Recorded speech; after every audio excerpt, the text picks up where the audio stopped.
having gone through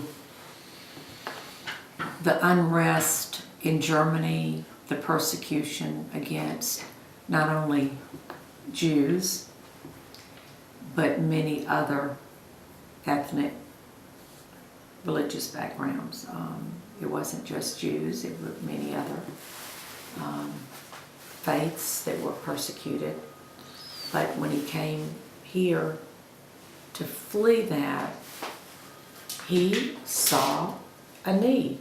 He really was in disbelief that people could be discriminated even in death. That was the thing, you know. Not only could they, you know, that people could feel that kind of, because in the rural areas where people were burying, because they had to bury in those areas because at that time white cemeteries weren't letting them in, and those places were not regulated. So you would have weeds and grass, you would have sunken, you could go a lot of these places, you will see sunken graves. Because he knew he was going to, it was going to be a place that he told me when families came to see their loved ones' graves, he always said, I want them to be proud. And as I say, everybody has a story to tell, but we want the history to be told.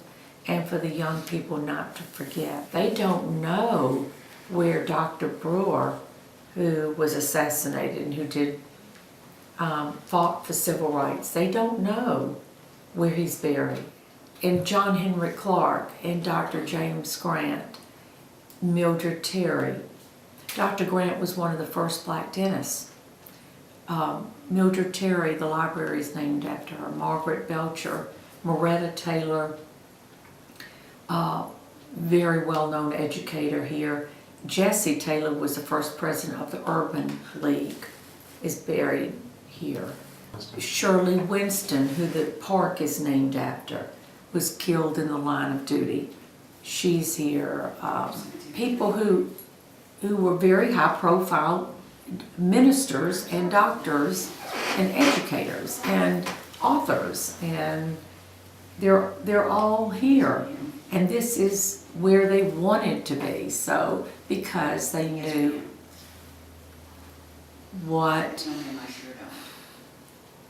they knew that this was a place that they could trust would always be cared for.